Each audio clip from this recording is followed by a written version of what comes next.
कले गोटे सूक्ष्म वस्त्र देह उपर पकईले आउ राज परिच्छद किछि नाही राजदंड को आसीगले बोले हे नंद नंदन यशोदरी बना हे दामोदर हे श्रीमाधव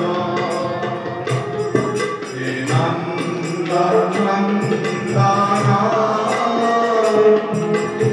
यशोदरी बना हे दामोदर हे श्रीमाधव हे श्रीमाधव गोटे लक्षण आज्ञा प्रकट हो गला भक्ति दरबार को आसवा पूर्व 8टी लक्षण आसे आपण माने केते धन व्यय करी आसिले भागवत आपन को 8टी धन दब सेतिर प्रथम धनटी होछि अश्रु ये होछि प्रथम सात्विक लक्षण 2 टका लुहा पई जने कहला गौरांग महाप्रभु महाप्रभु आ गोटे कथा कहूछि ए लोकटा को कांद आसुनी आम भीतर अनेक अच्छे कांद आसुनी महाप्रभु सत्संग केत कांद आसु ना जड़े से गोटे लंका लाल बाला लंका मरीच आखिर महत्व कांदुला लोके हसिबारे मस्त आमे पैसा खर्च करी भागवत करी कांदिबा को मस्त बोला हम देखबार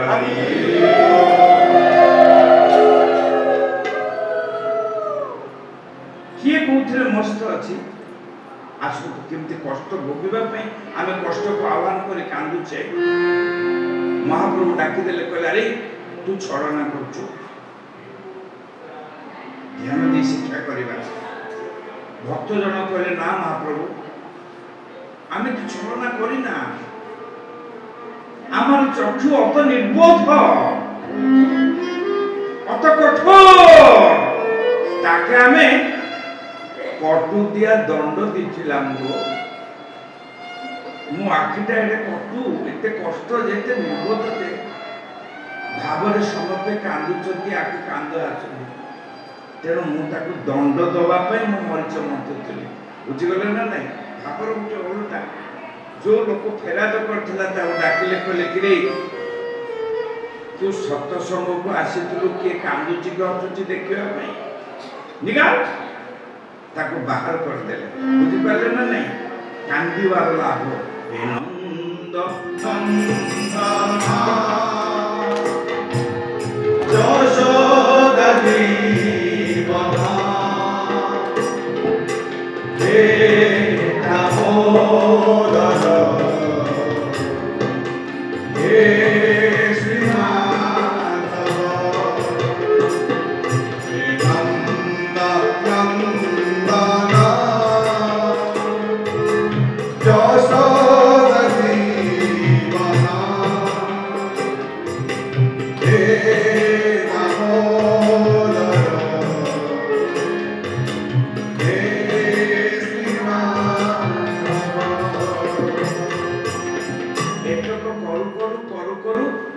महाराजा राजा प्रताप रुद्र गोटे भाव उद्वेग हो गला भावटा हूँ अश्रु आपण ध्यान दे मन रखु एम 8टी सात्विक लक्षण से प्रथम लक्षण हूँ अश्रु जदि भागवत दरबार में किए कांदी नाही बुझा तार बेपार अनुकूल आगे है बोला देखबार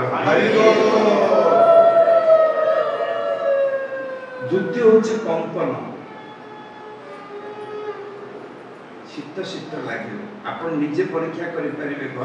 बेले बेले हो जाए आपे आपे हो जाए आप संस्कृत स्तवटे पाठ कर श्लोकटे पाठ कर किसी जनाण किसी वंदना कर शीत आसीगला गरम ना शीत दिन झाड़ आसीज स्वेद लोमोदगम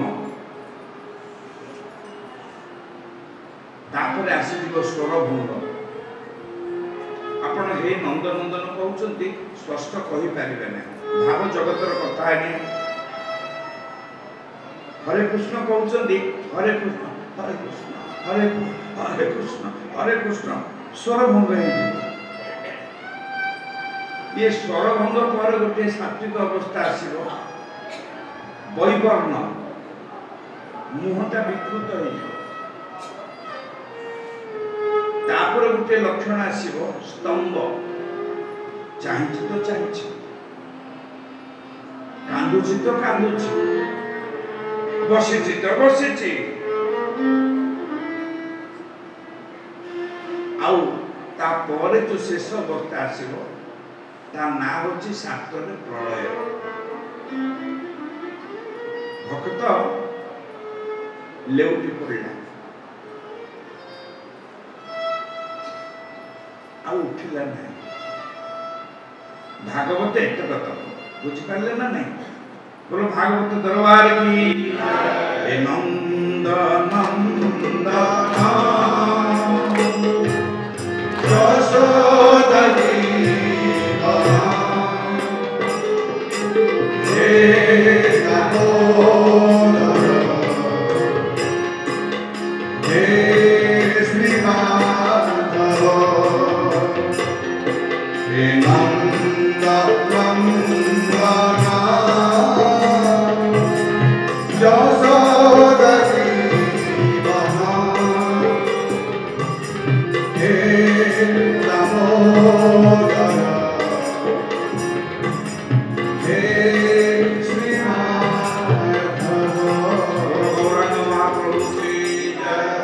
महाप्रभु आयत्तरे नथिले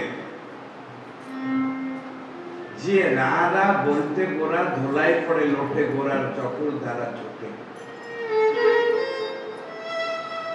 जीवदशा जी निजे राधा शब्द कही ना रा कहीदेला मात्र के से लेउटी पड़ते स्तंभ प्रलय हो जाउतला से जो देखिले किए जड़े अति आवेग रे क्रंदन कर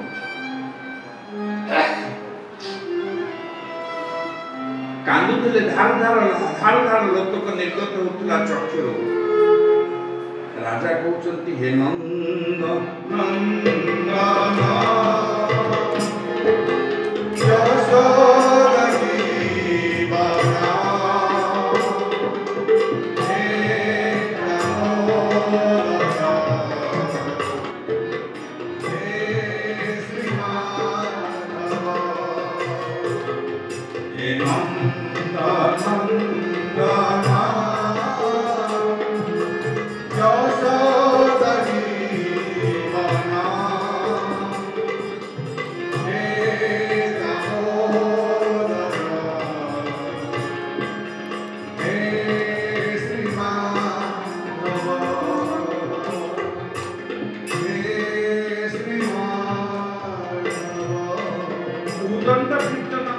राजा प्रताप रुद्रदेव कांदी कांदी नयान्वित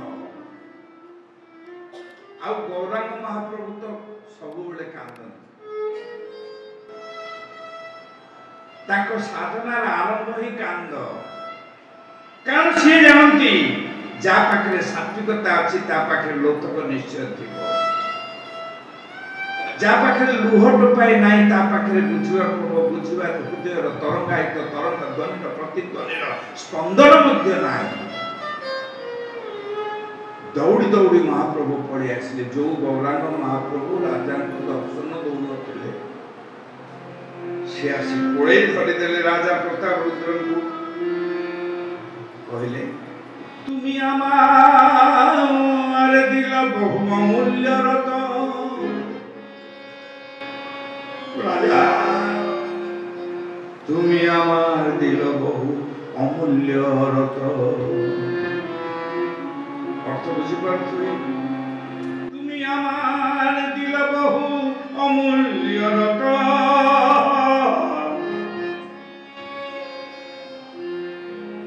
आमार पासे किछु नाई केते निष्ठ महाप्रभु केते असहाय आमर महाप्रभु केते असहाय आमर श्री कृष्ण चैतन्य भगवान आमार पासे किछु नाई कली शुद्धु आलिंग कोली धरी देले कहले तुमी आमार दिल बहु अमूल्य रतन आमार पासे किछु नाई कली शुद्धु आलिंग तत भृत्यगात्र स्पर्श अंग संग मो पाखरे किछि नाई महाराज तुमको दबा खाली टिके कोळेई दउची आसो टिके कोळेई दउची आसो हरि बोल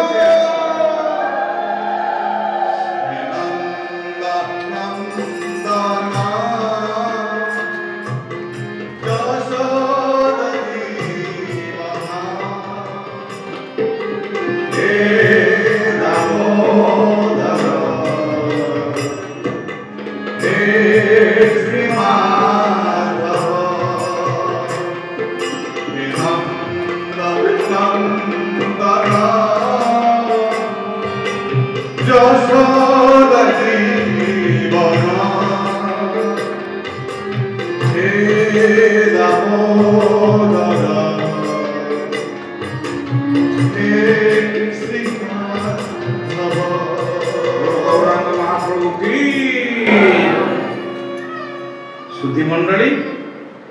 महाप्रभु निजे स्वीकार कले तुम्हें मते अमूल्य रत्न देल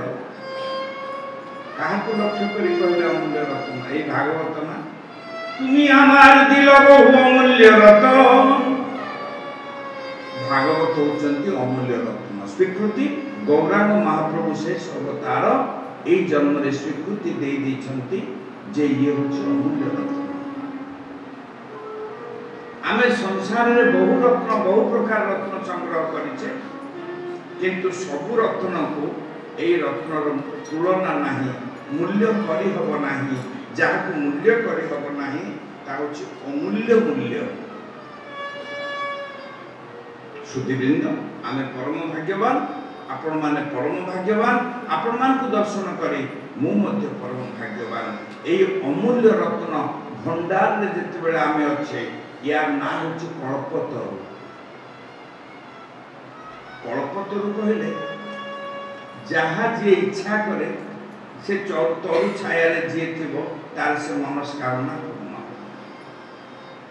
आपण माने किंतु अनुरोध एई 8 दिन आज को मिसे कल्पतरु छाया रे बसी संसार वासना इच्छा करिवे हरि बोल हरि बोल हरि एटी केवल गोटे इच्छा कारण भागवतर इच्छा ही आमर इच्छा हो ना हरि बोल आमर बोली इच्छा किछि नाही अनेक इच्छा भागवतर अछंती तेणु भागवत महात्म्य रे प्रथम निष्पत्ति कले दुखस्य कारण शरीर धारण आपण मान शीघ्र शीघ्र बुझी जीवे आज एते दुख आसुची सुख आसुची एबे पवन ना केमते लागुची भलो लागुची आमे मध्याह्न रे जेतोले जाइथिले धनुषकोटी आडे खराटा केमते लागुची कष्ट लागुची जे भोगिची से जानिची अर्थ आमे भागवतर सिद्धांत अनुसार इंद्रियर अनुकूल वृत्ति को सुख प्रतिकूल वृत्ति को दुख बोली कहिछु दुख बोली किछि नाही सुख बोली किछि नाही दुखटा सस्ता कथा प्रचंड जड़तार तीव्रतार सहित रे कमलटा हमको सुख दोथुला ना नहीं एबे ग्रीष्म काल रे जदि दी चारटा कमल के धर घोड़े के माड़ी बसिबो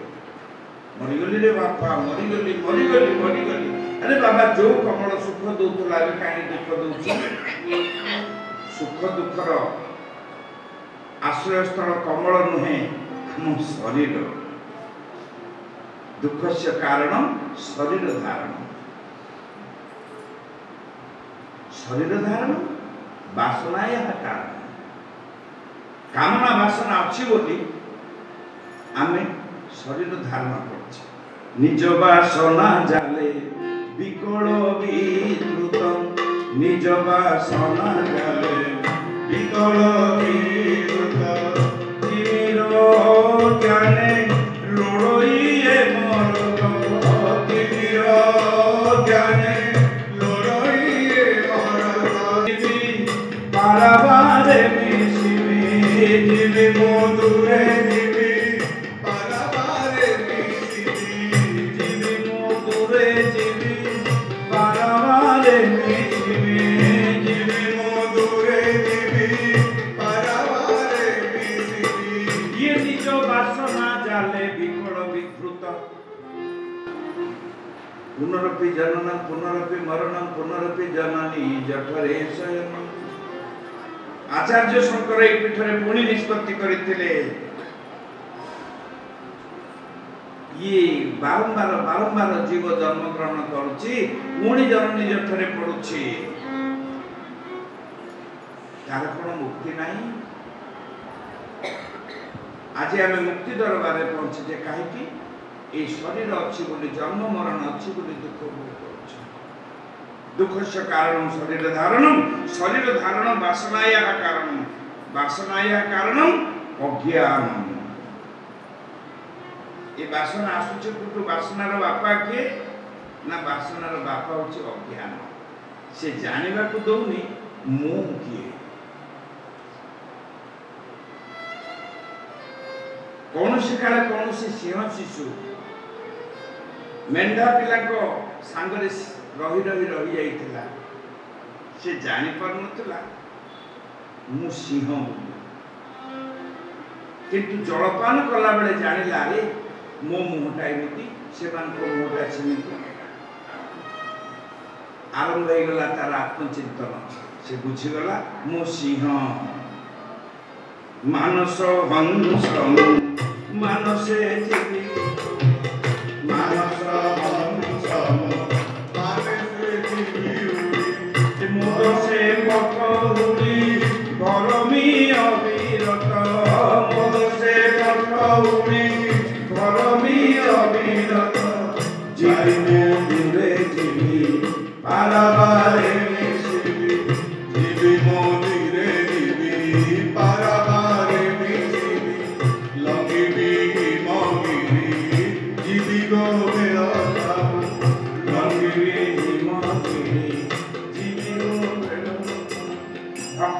भगवान मो जीवन रे तमे कौन देन जे आज कहबी तमे मते देन दियो जे भगवान को कहउची दियो दियो दियो दियो भगवान ताकू कहबा ने निबोध आउ कौन तते देइथा तते तो दुर्लभ पिता माता देली कोन ने भातृ भगिनी देली शरीर देली मनीष दुर्लभ मनीष शरीर देली जो तू आत्मचिंतन करि पारिबो आ धर्मशास्त्र पुराण एतत विद्या चतुर्दश विद्या तते ढाली देली पानी देली मागणा पवन देली मागणा जीवन सत्ता संचार कली रक्त संचारण कली जहा मु देइची एथिरे तोर कर्तृत्व किछि नाही तथापि तू कहलु मु करछि प्रकृते क्रियमाणानि गुण कर्माणि सर्वस अहंकार विमूढ़ात्मान कर्ता हमिति मन्यते ए जो विमूढ़ आत्मा मान होचंती अज्ञानी दुखस्य कारण शरीर धारण वासनायाः कारणं अज्ञानम अज्ञानस्य कारणं अविद्या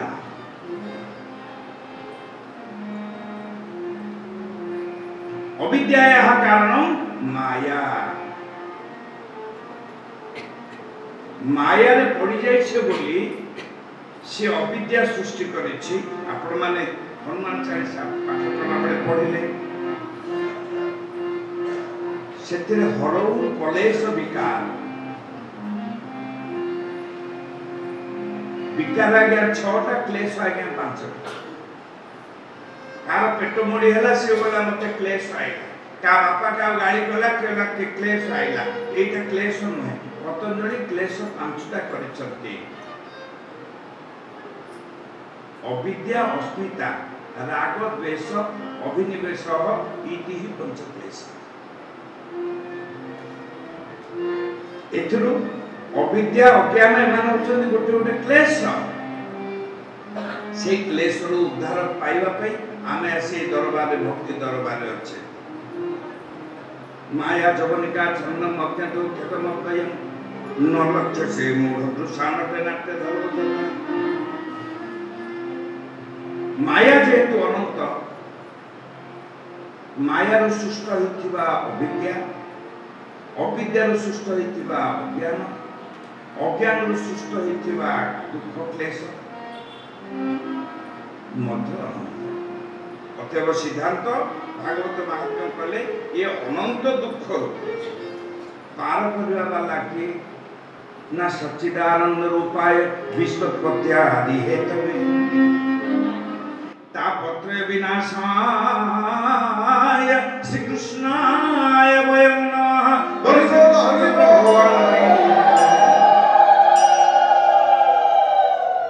एथिପାଇଁ पद्म पुराण रे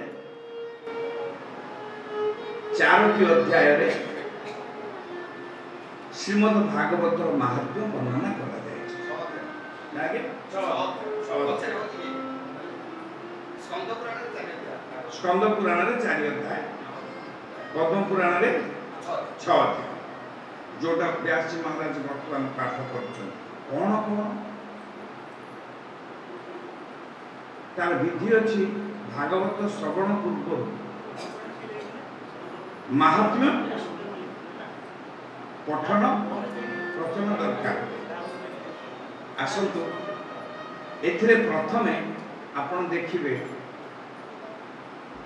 नारद मन रे क्षोभ होला कष्ट कुमार चतुष्टय कहले आपण बुझंती सनत कुमार सनत सनंदन सनातन एमाने सबुबले कुमार उलंग शिशु शैशव कारण स्वर्गर गोटे स्थान नाम होचु